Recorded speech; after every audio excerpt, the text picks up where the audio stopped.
বিসমিল্লাহির রহমানির রহিম। আজকে আমার আলোচনার বিষয় পরকালে স্রষ্টা এ পর্যন্ত যত মানুষ এসেছে, আরো যত মানুষ আসবে, সকলের হিসাব একসাথে করবেন কিভাবে।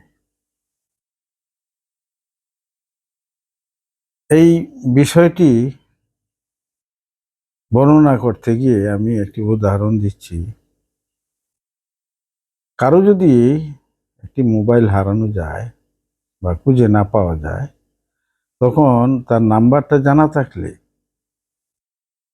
সে ওই নাম্বারে ফোন দিলেই ক্রিন ক্রিন করে হারানো মোবাইলটা বেজে উঠবে। কিভাবে এই কাজটা সম্ভব? হারানো মোবাইলে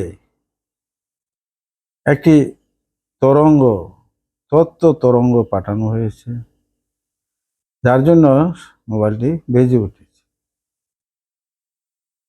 তো কোটি কোটি মানুষ পৃথিবীতে আসছে, এত মানুষের হিসাব আল্লাহ কি করে করবে? এই উদাহরণটার সাথে একটু বলা যায় অনেকটাই মিল আছে।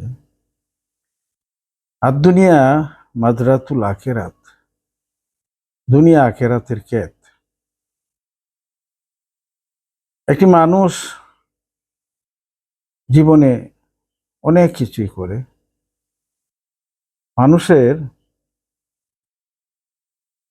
কর্মজীবনে সে অনেক কিছু ঘটিয়ে থাকে, করে থাকে। কর্ম শক্তিগুলি, কর্ম বিকীর্ণ শক্তিগুলি, আমরা প্রতিদিন 3,000 থেকে 3,500 ক্যালোরি শক্তি খাই। এই শক্তিগুলি কর্ম মাধ্যমে বিকিরণ হয়। যে শক্তিগুলি বিকিরণ হয়, সেই শক্তিগুলি আলোকোজ্জ্বল হইতে পারে, কিংবা ব্ল্যাক বডি রেডিয়েশন হইতে পারে। তো আলোকোজ্জ্বল যে বিকিরণ হবে সেগুলি হইল সৌভাগ্যবান যার হবে। এখন ওই উদাহরণের সাথে বলতে গেলে, আমার জন্য যে নির্ধারিত স্থান, যেখানে আমার কর্মফলের প্রতিবস্তুর কণাগুলি জমা হচ্ছে, সেগুলি দুনিয়া থেকে আমার হাত দ্বারা কর্ম করলে যে কর্মের বিকিরণ শক্তি বের হচ্ছে, প্রতিবস্তুর কণা,